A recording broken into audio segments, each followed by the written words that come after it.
Welcome to the Story Department YouTube channel. Today we talk about the leading voices in screenwriting. No doubt your opinion will be different from mine, but check out this 1 hour masterclass and see where we overlap. We start out with an objective list of the most successful screenwriters in terms of box office, and then we dig a little bit more deeply and we look at their breaking in stories and we look at their writing processes and so forth. I hope you enjoy. Tough question. Who are the leading screenwriters today? What are you going to go by in terms of criteria? Most of us will go by their own taste because we haven't seen everything. We don't know to what degree the screenwriter is responsible for the success of the films. So we have to look at some sort of criteria. And I tried to look at the worldwide combined box office of writers, number of movies they did, and the average box office per movie. That is kind of tangible, that's kind of objective. Looking at this, we need to be aware that this is not necessarily indicative of the screenwriter's success or their income. This is about box office takings of the films. We don't know what the deal of the screenwriter was, what their contribution was, what their percentage of the writing of the screenplay was. But at least this is something we have access to. Now, another aspect of today's class will be, I hope, that it's a possible source of inspiration, because what you consider to be the holy grail, inaccessible realm of Hollywood, you'll find that the way people break into that mastodon industry is not always through big movies. It's often through smaller films. So where you see writers work in a mainstream territory, that's not necessarily where they started out. It's not necessarily where they were discovered and at which point Hollywood noticed them. So here's a list of the top 50 screenwriters ranked in order of their combined box office takings of the films they are credited on, which doesn't mean they did most of the work, but they have a credit on the film. And you may recognize a large number of names. Some of these may be obscure to you. So I created a list, and you'll find that some of the names are not even in the top 50. And the list is partially based on the names that you guys fed me over the past days and weeks, the writers that have inspired you. So Quentin Tarantino is almost always there. Michael Arndt is often on the list. Diablo Cody was influential. Billy Wilder, still today, massive force many years after his heyday and passing. David Koepp, Callie Khouri, Lawrence Kasdan, Nora Ephron, Judd Apatow, and the Cohen brothers. Now that's a pretty impressive list, if you ask me. I hope I'm not disappointing you too much by saying that during this class we will focus on none of these. This list will go in the bin after this, and we're going to look at other screenwriters. Who will they be, you might wonder? Well, let's start off with these two dudes. I would not have recognized them before I did the research for this class. I would have recognized the titles that they've written because these are the two key writers for Marvel, and they're the number 1 and 2 on the list that you just saw by combined box office takings. These are Christopher Markus and Stephen McFeely. I did a bit of a chart, what do you call this? Like a data sheet for the writers we're looking at today. We'll have about a dozen. This duo has been working together for a while. Their first co-written credit dates back to 2004, The Life and Death of Peter Sellers. Not immediately a Marvel type of film, but this is what got them into the game. And the biggest movie they wrote so far was Avengers Endgame. So they're the highest grossing screenwriters altogether in terms of worldwide box office, with a total gross of $9.3 billion.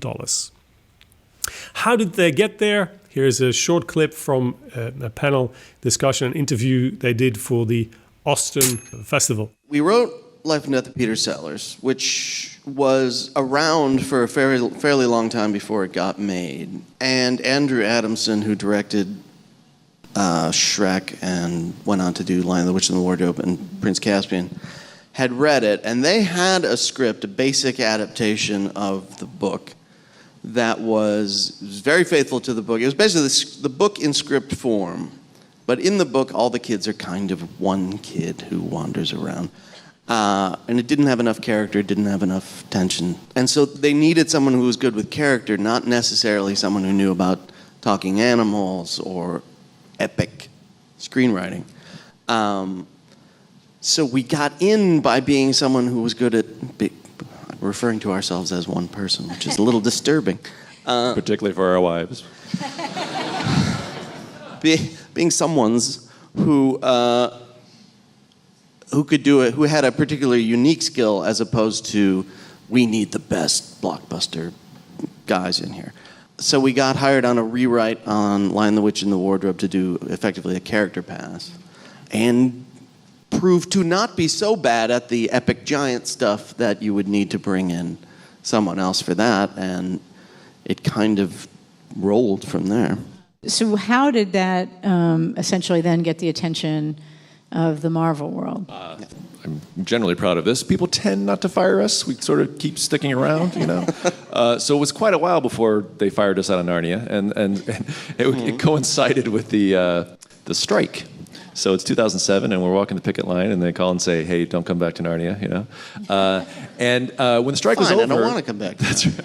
When the strike was over, you know, now it's time to look for a job, and a number of things in that vein came our way, and we definitely wanted to make a choice as to not continue in, say, YA fantasy, right? And right around then, Iron Man came out and was huge and fun and successful, and Marvel had the confidence then to say, you know what we're going to do? We're going to make a Thor, we're going to make a Captain America period movie, and then we're going to make the Avengers. And that Captain America period movie, Chris and I went, oh, that's up our street. That's pretty interesting. We had sort of in general thought, you know, if anybody ever wanted us to do a superhero movie, we'd pitch, do it in the time it was invented. So the fact that they were willing to do that was fascinating to us, and we chased that movie all throughout 2008, and then finally convinced them. Markus and McFeely, now the lead writers for the Marvel Cinematic Universe. They're a massive influence in what stories are being created. They write their own, about one film per year, as they said, and they help the other writers who are delivering the other scripts within the Disney Marvel universe. We'll stay with Marvel for a little longer because it's such an important place today in cinema. And interesting things happen. If you've been watching WandaVision and you tuned in for the first episode, you might have been just as surprised as me. Not just by the style, the old black and white soap style of it, but the name of the showrunner was a name that old students of mine here in Sydney may have recognized, as she was one of the people that I showed sample pitch of in my pitching classes, is Jack Schaefer. So WandaVision, one of the Marvel stories of the past year, and introducing new talent. And here's Jack Schaefer telling how she got into that big experience. I went to film school, a graduate school at USC, and I was on the director track. I wanted to be a director starting very young, super young. That's all I wanted to do. And I ended up writing so that I would have something to direct. I was an English major, so I think I was always a writer, but just didn't feel like, I don't know. I knew I wasn't going to write novels. I don't have that big of a brain. But I wanted to make movies. So I went to film school and took writing classes. It didn't ever feel like it came easily for me. And my first stuff out of the gate was directing, but it was harder to get directing like gigs underway. So I ended up writing more and being known as a writer, and that ended up being my path until and now like I'm doing TV, I was always in features, and TV's rad. This is her spec sheet. Born in 1978, California. That film she pitched in That video that I often show was Timer in 2009. And then she did WandaVision. And she's also one of the writers on the new Marvel movie Black Widow, together with Ned Benson and Eric Pearson. We are the Eternals, born in times long forgotten to defend the Earth and battle the deviants. We are immortal. We are protectors. We are not at all what we've been told we are.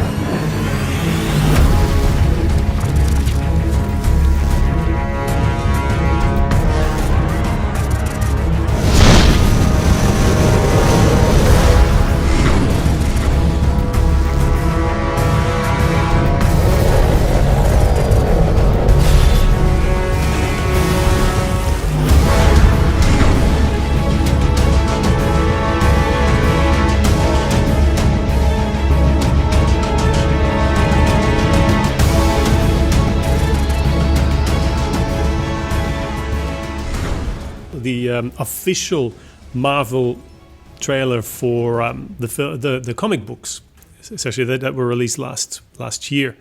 But the reason I picked this trailer is because the film is written and to be directed by someone you wouldn't immediately expect for this type of material. She's the writer-director of Nomadland, Chloé Zhao. She was born in Beijing in 1982. Her stepmother is one of the most famous comedians in China, and she grew up with manga. And she was a rebellious teenager who was more interested in manga and drawing, and she had a keen interest in American pop culture. So not immediately the type of material we've seen from her so far, because she did intimate festival films, 2015 Songs My Brother Taught Me, The Rider in 2017, and most recently Nomadland. So her next project is The Eternals, and in this clip from an interview with her, she explains how she feels about collaborating with Marvel and also letting go a little bit of the writing credit, because the credits weren't confirmed, as she said in this interview, and still are in conflict. If you look at Wikipedia, she's not credited. On IMDb, she is. So you see, in the writing process, that's sort of where I bring in my sensibility in. That's a huge part of it, and creating situations that will allow certain kind of cinematic language to come in. That is, that is something that I've learned from my last 3 films. I think what Marvel has been so incredible, the team, the Kevin and Nate and the whole team, they knew from the moment I pitched the film, I really wanted to, the scope and the scale at the same time, the intimacy. They knew I wanted both, and they have been so incredible, holding my hand through the entire process of allowing me to go as far as possible and as small as possible, and how that fit into the whole MCU. It's been a pretty incredible process. So that's a first kind of pattern showing here, that the people who are attracted to work with Marvel are those that have a track record in strong character writing. They're not the ones with skills in writing for special effects or superheroes. They're the ones that have demonstrated to manage character really well. And Chloé Zhao is a proof of that. Here's another scene from her film, Nomadland. We've had a clip in the previous masterclass. This is the clip in which we are introduced to the theme of Nomadland. This is Karel. This is Angela, Doug, Ryan, Teresa, Carrie, good to meet you, and your good old friend, Linda May, and I'm Fran.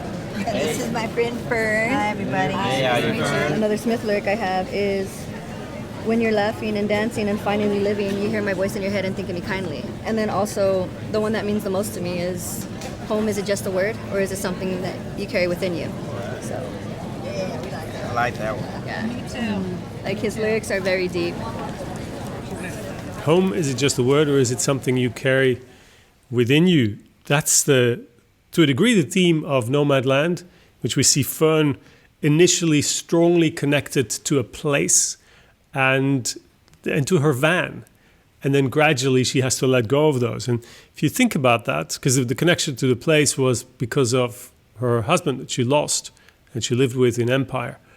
The theme of Nomadland is very similar to a big Hollywood animation that I would suspect you guys have seen 12 years ago.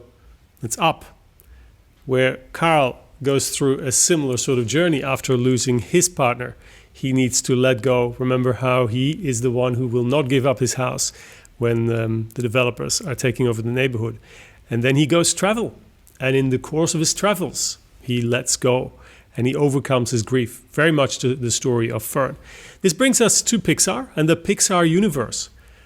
And with Pixar, the writers work in a very different fashion from any other studio or independent venture. Because Pixar movies are put together by what they call the Story Trust, or also called the Brain Trust. It is a small group of writers, directors, who work on the Pixar stories from the very early stage all the way through to lock-off before they go to release.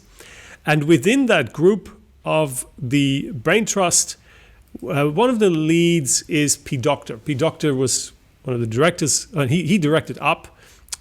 He worked on Toy Story. And his sole writer-director credits were Monsters, Inc., Inside Out, and Soul.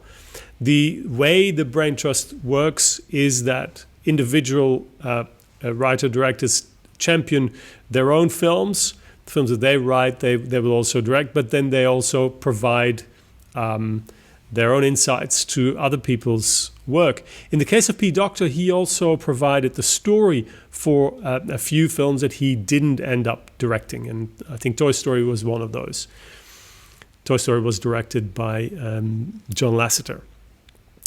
Here we're going to talk less about breaking in and more about process. And P. Docter talks about Soul and how he managed exposition in that film. We totally put ourselves in a pickle because we kept coming up with different worlds. So we're like, all right, here's a bunch of exposition about Joey. He's a teacher. He wants this. And here's his mom. And now he dies. Okay, now he's in this other place. It's never been born. And here's how that works. Okay, now he goes to third place. That's sort of thing. So we just we made our life really hard for ourselves. But I guess I don't have any really clear quick answer other than it's a lot of craft. It's a lot of just going over and over the page to be like, do we really need to know this now? Do we need to know it at all? Can we see it visually? Do we need to say it? Can we, just over and sifting over and over through the sequence, both on the page and in editorial. Inevitably, I'm always amazed by how often you write something and you're like, no, I need to know this. And then you get to editorial and you're like, I can lose it and it's fine. I can cut it out. Like there's so much that can be implied, inferred. I think the audience actually appreciates a little bit of mystery. Like they don't want everything answered. They want to have ability to ask some of their own questions. Listening to the writers at Pixar and reading the book Creativity Inc. by Ed Catmull, there's one word that keeps popping back up, and that is iteration. It is that chipping away where their stories don't start as genius ideas. They often say that their ideas initially are pretty crappy. They believe that something can be wrought from it, but it's really a matter of chipping away from that rough rock and then ultimately go into finer and more effective detail. So iteration, doing a lot of passes, both on the script and the film, because at Pixar, it's kind of a two-way or two-stream process. They work very visually. There'll be animatics at a very early stage, and at the very end, a script will be written based on what the story is. So then the voices can follow that script, because obviously at some point you need to lock it off. You may have noticed a few patterns. We've had pure writers, Markus and McFeely, who didn't direct. They've just been writing. And then we have writer-directors such as P. Docter here and Chloé Zhao, and we have other examples. But another pattern is collaboration, because if you go through that list of 50, you'll find many duos on there. You have Ted Elliott and Terry Rossio. You have Orsi and Kurtzman. You have Markus and McFeely. You have Philippa Boyens and Fran Walsh. So a lot of duo screenwriters working together. So collaboration is a big thing. Now, collaboration is even bigger if we go to television. And I wanted to go back to 2008 and Breaking Bad, because it was an important show, still being watched, a huge influence on a lot of writers. And one of the reasons I keep using it in my classes is that even Netflix uses Breaking Bad, which is not of their own official original shows, in telling writers and in teaching writers how to submit material.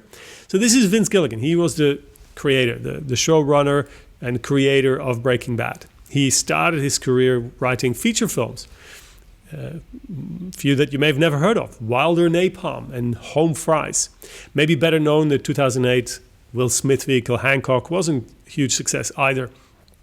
But his career really took off when he sent in a spec for The X-Files. And that spec was filmed in 1995 as the episode Soft Light. He stayed on the X-Files writer's room for a significant amount of time and then became the showrunner for the spin-off show The Lone Gunman. He created Breaking Bad in 2008, or at least 2008 it aired.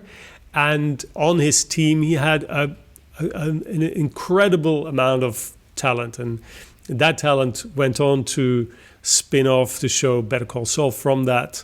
And in a minute, we'll have one of the voices from the writer's room in Breaking Bad who tells about her early experiences. But here is Vince Gilligan talking about how the process works of breaking the story for an episode of a show like this. You build it, in other words, brick by brick, index card by index card, and put it up there. And by the end of it, you filled up this entire 3-foot by 5-foot corkboard with a teaser and the 4-act structure that we would do in the X-Files, which we also do in Breaking Bad. Teaser, act, I guess it's 5 acts if you count the teaser. Teaser, act 1, act 2, act 3, act 4. And this whole 3-foot by 5-foot board is filled with pinned up index cards by the time you're done. And it would take, sometimes you just really had to gangbang it out quick in a day or two, but that was hopefully a rarity. Usually it would take a week or two to break an episode. On Breaking Bad, it takes a solid 2 weeks plus to break an episode, and it is the hardest part of the job as a writer.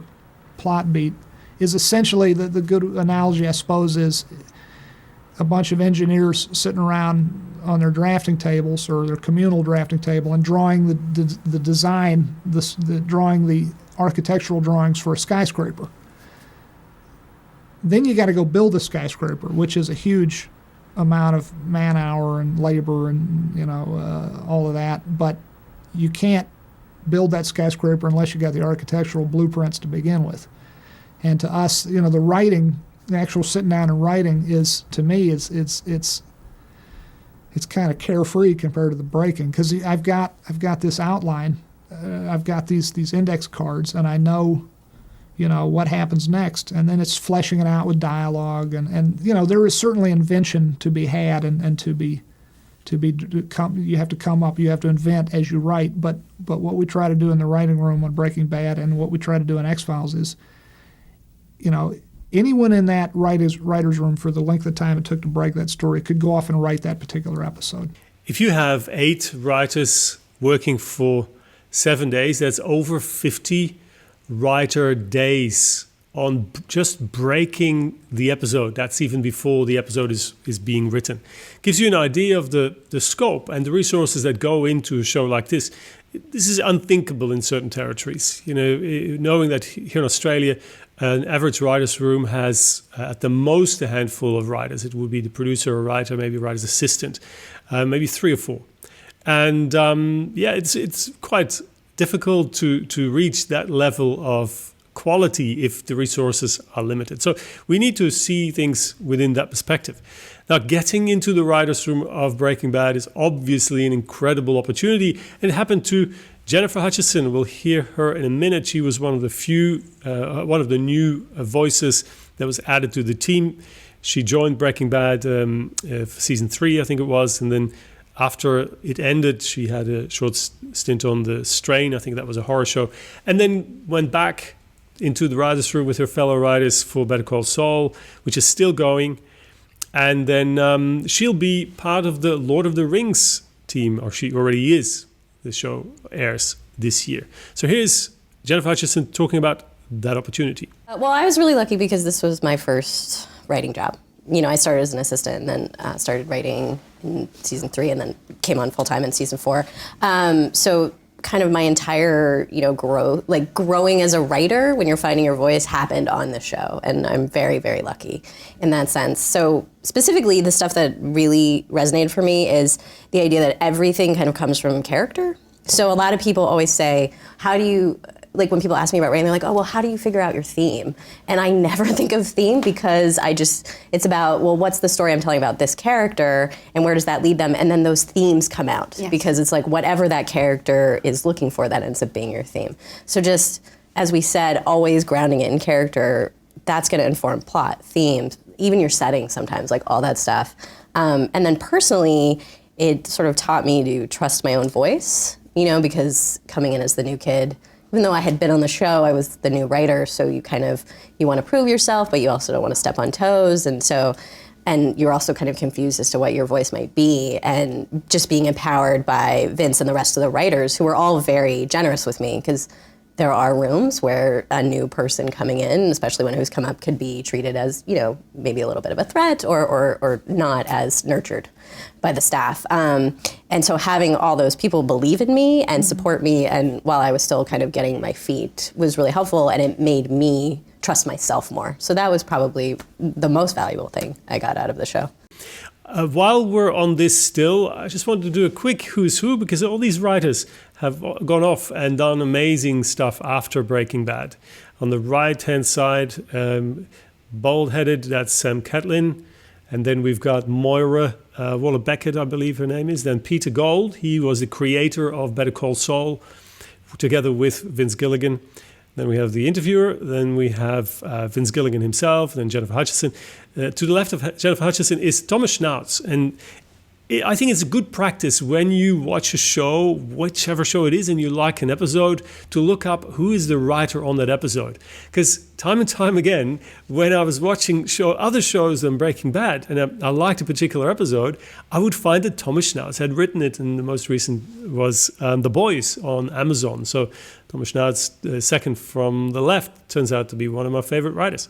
And then to the very left, we have George Mastras. Here's my own choice in terms of leading voices. I think it was it 2009? I forgot, or 2011, when for the first time I got to see the script of Sicario that was written by Taylor Sheridan. And I instantly loved it. Denis Villeneuve did an amazing job directing it. And I've been following Taylor Sheridan ever since. Next, he did Hell or High Water. And then he directed Wind River, his third screenplay that was filmed. He directed that himself.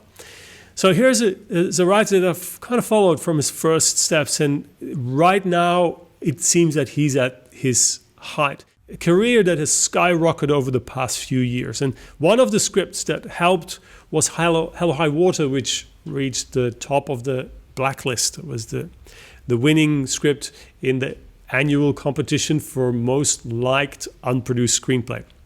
We're going to look at the first page of that script and see, what it takes to take someone's attention, to grab someone's attention, and then have them keep turning that page. So it's a very simple opener, but already visually, I like this script. It's got a lot of white, and it is also visual in its description. Open on dead grass, burned from 4 months of triple-digit heat and no rain. We move past an endless sea of it, past pumpjacks drawing black gold from the dirt, past a herd of cattle scratching breakfast from the blistered earth, 2 old bulls huddle in the shadow of a mesquite tree, choosing shade over hunger. We pass a graveyard of farm equipment and rusted propane tanks, signaling the city limits of Archer City, Texas. There's a lot going on in that opening. It's the world being set up, not just in terms of geography, but also in terms of climate, even socially. The rusty material and the drought probably has had an impact on the community here. And then we look over the town. It doesn't take long. Surrounding an old stone courthouse are empty buildings with broken windows, a cafe, a title company, and First Texas Bank. That's capitalized, so something's going to happen there. We stop in front. We hear a car door open and shut. Elsie Wahlberger, 60 and heavy, curlers in her hair, waddles past us to the entrance of the bank. She unlocks the door as she hefts it open. Camera rushes toward her. Elsie's pushed forward and falls to the floor of the bank with a thud. She moans, rolls to her side, and sees, interior, two silhouettes, men, hard to say who for two reasons. The morning sun through the glass door and the ski masks pulled over their faces. What in the devil? So a lot of tension right there at the end of that first page. And each line is a beat. Something happens. There's new, significant, relevant information on each line. It's a great opener. Now, the film itself opens differently.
Quiet. Open the door. Open the door.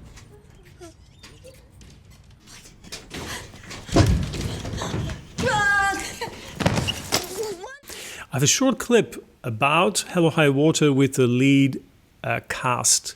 We see Ben Foster, Jeff Bridges, and Chris Pine. And Chris Pine and Ben Foster talk about what they liked in the screenplay by Sheridan. And I find it interesting. Listen to what Ben Foster had to say at the end about it. Very few scripts that I read, at least, where I finish the last page and I think that's like a short story. You know, the script is beautifully wrought from A to Z. There's not a word I want to change, because there's always shit you want to change or scenes you want to cut, or as an actor you're like, that's never going to end up there. And this was just beautiful. It was cowboy poetry. It was poetic and particular and unique, but it flowed and there was absolute realism there. And it was men, too, for me, that didn't say much. I just was hungry not to really, I didn't want to hear people talk as much as see people live, and I think Taylor has a good ear and eye for that. And did you hear yourself when you read it, Ben? Did you hear your voice coming out of the character automatically? I heard his voice. Taylor's voice, or your character's Tanner. Oh, well, yeah, I mean, as an overall, the piece felt complete. As Chris was saying, you want to change something, you want to tweak a bit. It's rare most of the time. I'd say percentage-wise, I'm stripping about 40% of dialogue for most jobs that are, just scripts are overwritten, to my experience. Behavior can communicate so much.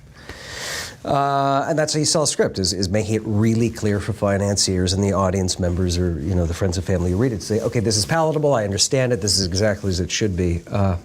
Ultimately, if we can strip that down, it can be a more intimate experience. When I read this script, it was as though I had read it before, and I was happy to read it again. Not the fact that it's just the same as anything, other than it felt comfortable like an old coat. Just like an old jacket, and just fit, and it just felt right. It was not overly intellectualized, and that's Taylor's gift. His script for Fast, which is a spec script that hasn't been produced, it was reviewed by scriptshadow.net, where you can read reviews from screenplays that haven't been produced yet, that are going around in Hollywood. And Script Shadow did a review of Fast, and he pointed out that he believes Sheridan is one of the best writing successes of the last 5 years. That was back in 2019 when he said this. There are hundreds of thousands of fellow actors writing screenplays, and Sheridan was an actor. He rose above them all by putting emphasis on the things he knew best: character development and modernizing old-fashioned subject matter like cops and robbers. So I think the lesson here is find out, what are you good at? What is your strength? What do you know better than anyone else? And then Script Shadow goes on to say the other thing that makes him different is he finds these little cracks inside well-known subject matter, builds stories around them. He doesn't just tell a story about the CIA or the DEA, he creates a division within them, a totally new type of team that does a very specific job. Sheridan looks for small ways to make his script different than all the other scripts out there. He knows that generic won't cut it. Now, I believe there are other reasons why Sheridan has been successful, and one of them is no doubt his passion for what the story he's telling. He wrote Hell or High Water, I think, in 3 weeks, and that was a final draft, believe it or not, because he cared so much about about the subject. And I don't know if you caught that, the graffiti on the wall in that one shot where it said 3 rounds of Iraq, but there's no bailout for people like us. And then you make 180 degrees and there's the bank. So the bank versus the people. And that essentially sets up the theme of that film. Now, one of the reasons I love Sheridan's films is that they often show a side of America that we don't get to see in other films. And here's how he explains it. People mockingly call this the flyover states, and I think that there's an ignorant assumption that that in the flyover states everyone's living in some suburban region watching Fox News, and that there may be a fair amount of that, but there's also in these little towns in these remote regions, communities experiencing, albeit through different filters in different ways, identical strains and stress and issues of racism and poverty that exist in Los Angeles or in New York, and sometimes they're magnified because of the limited, because there's so few people, and sometimes they're ignored and pushed aside and accepted because there's so few people, and so I wanted to tell a story of a completely forgotten, unexplored region of America. The few people, most people, if you meet someone here from the East Coast who drove here, and you mention Texas, they go, "Yeah, I drove through that place. It took friggin' forever. All I remember is forever and mesquite and hot. That's all. But if you get off the interstate and you dive in, there's some incredibly rich, fascinating." Places, and it's my home. That's where I'm from. So it was easy to tell that story because, in the screenplay, if it says, turn right on 290 and past the cafe, it's because there's a cafe right there on 290. Everybody who knows me would have expected Taylor Sheridan to show up at this masterclass. You might not have expected this one.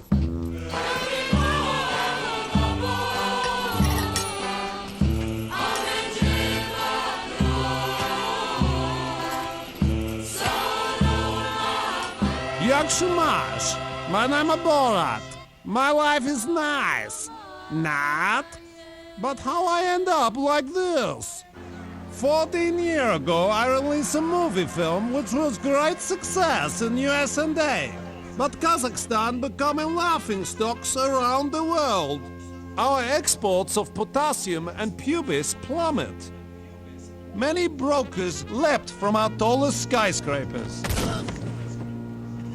Since Running of Jew had been cancelled, all Kazakhstan had left was Holocaust Remembrance Day. In a way, Sacha Baron Cohen does the same as Taylor Sheridan, only differently, right? He exposes some injustices in the American, or flaws, cracks in the American society, and he reaches a large audience with that. Borat was incredibly successful, and I think it's one of the very few films that managed to hold up the mirror to the American people while being successful. Even Steven Spielberg didn't succeed in doing that with his 1941. It is interesting to point out that some of their process or their approach to filming is kind of similar to Nomadland. It is partially scripted, it's partially improvised, and real people play themselves in his films, which is incredibly hard to achieve. And it takes an enormous amount of preparation, and I think a gigantic brain that Baron Cohen certainly has. He starts off as a huge misogynist, and he ends up as a feminist, right? And that is, again, you know, what we're trying to do, and the big aim here, the really ambitious thing was, can we do a movie with real people where the audience know that myself and Maria are fake actors, that we're real actors playing fake characters in the real world, but can we get them to actually care about the movie? And I think that's the real triumph of this movie, that actually it's quite moving, and people go, oh, I really cared about the story, and I wanted Borat to get back together with, you know, his daughter, and I wanted them to have some resolution. The way to do that, and again, we spent months just looking and trying to give ourselves a film course on all two types of movies. One, father-daughter stories, and secondly, kind of arranged marriage stories. So we looked at Paper Moon and Monsoon Wedding, and we looked at Bend It Like Beckham, and It Happened One Night. Remember that one? Yes, It Happened. Well, It Happened One Night was interesting because that was a different structure we were looking at, which was essentially it's a romance, it's a rom-com thing. So in It Happened One Night, we really analyzed it because it's almost the perfect and original rom-com where you see that he has this epiphany. Oh my God, I love her. And he has the race back to get her. People didn't normally associate that with The Graduate, but look at, for all of those watching this, I urge you to just watch the beauty and the perfect writing of It Happened One Night. And we actually replicated that mid-act 3 turnabout in the central character, which is Borat. Looking at how Sacha Baron Cohen and Taylor Sheridan approach their way of satire, of criticizing what's going on in the world, it's very different from what this dude does, and he couldn't be missing from our list because you all put him on there. Aaron Sorkin, obviously, probably the most revered voice when it comes to criticism of American politics, a staunch Democrat. The question is obviously, have his films any effect on the voting audience? He started out as a playwright. His first play he wrote for his student association, I think 1984. Second play, Hidden in This Picture, which got him quite significant acclaim. And then it was his play, Few Good Men, that really allowed him to break out, but more so with the film adaptation that he wrote himself. And the film was released in 1992, and that fully launched his career. Then 7 years later, he became the showrunner and mostly sole writer for The West Wing. He has a whole writing staff that he works with, but he takes sole credit. He's not the most generous man when it comes to credits, apparently. His first film as a director was Molly's Game in 2017. Most recently, Trial of Chicago 7. He talks about how he works, how he put that story together. What is his process? I can't write until I know what I'm going to write. Now, when I know what I'm going to write, what I know what that first scene is about, and I don't, by the way, I don't wait to know what the whole thing is before I start writing. There isn't an outline. What you'll see if you came into my office is you'd see some index card. If I was just starting, you'd see a few index cards up on a corkboard. You'd see the first scene, the second scene, and the third scene, but the second and third would become a little less detailed, okay? So it's kind of like walking forward in the dark with a flashlight. You can only see how far that beam will go, but the further you walk, the further you can see. Then when you get to the end, when you get to fade out, here's a recommendation to any new writers who might be listening to this. If you get to page 40 and you feel like you want to start again, don't. Keep going. Get to the end and then go back and start. By the time you get to the end, you may have a 300-page first draft, but you'll know a lot more about the movie that you want to write and what doesn't need to be in it anymore. You can start taking things away, and you can start underlining things. You can start hanging a lantern on things. And you know what the important beats are. very famously, that is what happened to Annie Hall, but in the editing room. There you go, Aaron Sorkin, one of the most influential writers today, without any doubt, about his process. Next, we're going across the pond to Britain for Phoebe Waller-Bridge. She has become influential with her Fleabag and later Killing Eve. And I wanted to play a short scene from Fleabag for those who are unfamiliar with the show. As you are probably aware, we haven't had the opportunity to support any women-led businesses since the... Sexual harassment case. A sexual harassment case? Yes. Are you all right? Oh, yeah, sorry, I ran from the station, so I'm just a bit hot. So I'm really excited about... Water? No, thanks, I'm fine. Actually, yeah, water would be great if I could... Sure.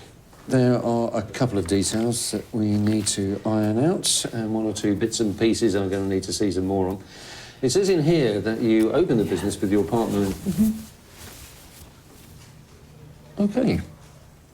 I'm sorry, that kind of thing won't get you very far here anymore. Oh, no, sorry. I thought I had a top on underneath. Yeah, OK. No, seriously. In this case, genuine accident. I can see you given our history why you might think No! that's, Seriously, I wasn't trying to. I was hot. I take this kind of thing very seriously. I'm not trying to shag you. Look at yourself.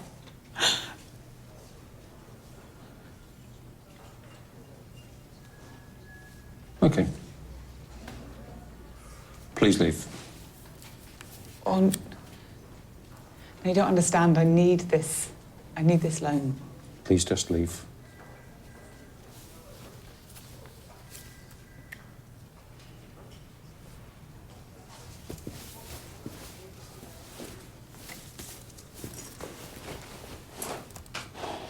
Perv.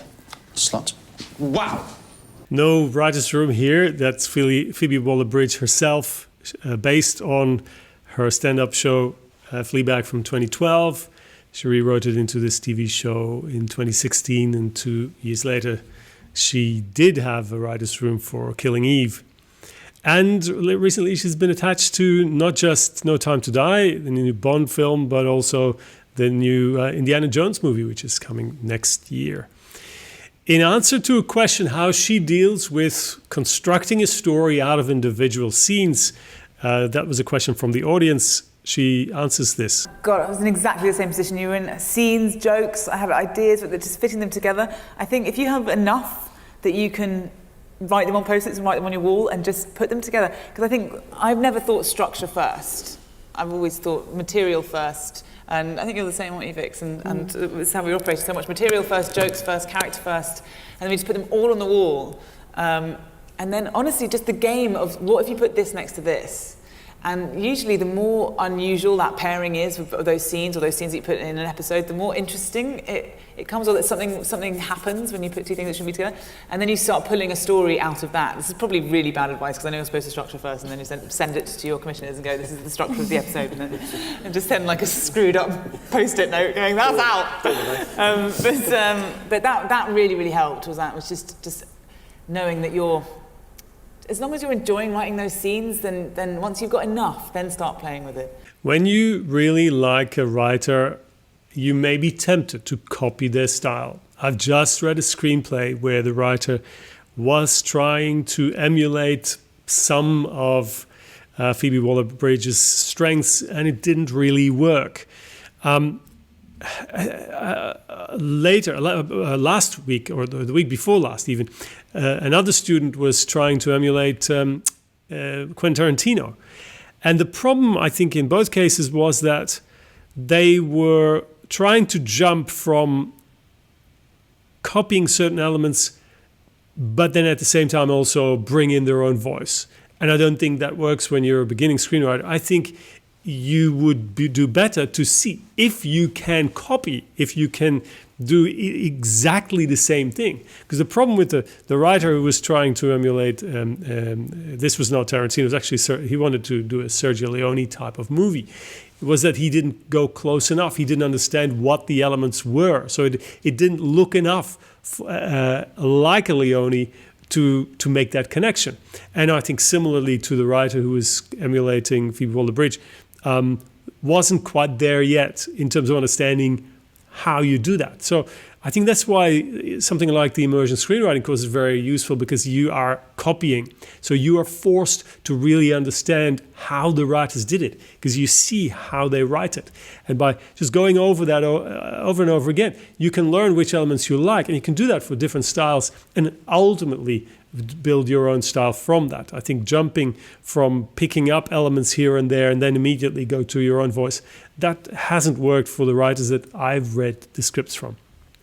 That was an aside. Feel free to ignore it. Our final writer in today's class is an absolute mystery. Her name, Dame Frances Rosemary Walsh. You may be confused when you see that. Fran Walsh may sound more familiar. She was on that list in the top 10 of biggest box office results combined. And here she's with her partner, Peter Jackson. She's written everything with and for Peter Jackson since 1989, with him and or Philippa Boyens. She was born in 1959 in Wellington, and among her credits are Heavenly Creatures. That was the feature film that she pushed Peter Jackson to do. She found the material, and she was even involved in the casting. And to close today, I've got an little anecdote. In one of the very few videos that you'll find where you can actually see Fran Walsh, because she's super, super shy. She will not appear before the limelight. And I haven't found a single interview with her about her writing. But she was also involved in The Frighteners, Lord of the Rings, The Hobbit, and most recently Mortal Engines, which was not so much of a success. So let's go back to, I forgot for which movie this was. I think it was Heavenly Creatures, yes, where she is being interviewed together with Peter Jackson, but as a testament to how shy she is, Peter Jackson tells the anecdote that she experienced. So she should have told it in normal circumstances, but she's just sitting there and nodding. But it's a funny story. And she'd go into schools. She'd stop at schools in each little town that she came to. Some of these really small towns, she'd go to the principal's office and she'd say, look, this is what Pauline Parker looks like. Do you have anybody in your school that looks like this? And that is interested in acting. I remember one of the schools you went to, the principal said, well, we could give you 15-year-olds, but they're all boys. Because she actually stopped in a boys' school and was waving the picture around. But eventually she telephoned me from a place called New Plymouth, a town called New Plymouth, and I was in Christchurch, a city hundreds of miles away. And this was like 3 weeks now before we were going to start shooting the movie. And she says, look, I think I found this girl in New Plymouth Girls High School. Her name's Melanie Linsky. She's never acted before, but she looks really good. And I think she's very intelligent, and she can probably teach you how to act. And so we flew Melanie down to Christchurch, gave her a couple of auditions, and eventually we cast her 2 weeks before the film was going to start shooting. What we know about Fran Walsh, we only know through Peter Jackson. And it was only from an interview with Peter Jackson that we learned that she was the person who wrote and directed the scene that we're going to watch now.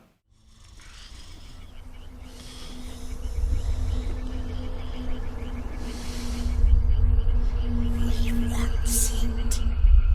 We need it. Must have the precious. They stole it from us. Sneaky little hobbitses. Wicked, tricksy, false. No, master.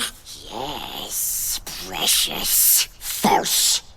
They will cheat you, hurt you, lie. Master's my friend. You don't have any friends. Nobody likes you. Not listening. Not listening. You're a liar. And a thief. No. Murderer. Go away. Go away! I hate you. I hate you. Where would you be without me? Ellen, I saved us. It was me. We survived because of me. Not anymore.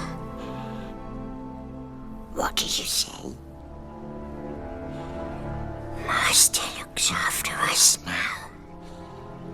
We don't need you. What? Leave now and never come back. No! Leave now and never come back!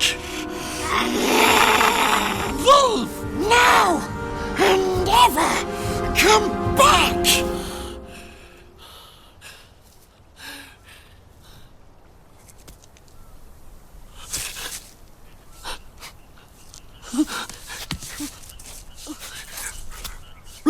We told him to go away. And away he goes, precious. Gone! That was our masterclass about leading voices in screenwriting. Don't forget to do your homework. Find that one scene that you believe will still be read and watched in 50 years from now. And write it down in the comments below the video. I'm keen to hear what you think. There's more masterclasses. Check out the channel and better even subscribe so you will be notified whenever next we have a free masterclass appearing here on the channel. You can also join for our live masterclasses. Details are again below the video in our info box. And I hope to see you again for one of our next classes. Thanks for watching. See you next time. Bye-bye.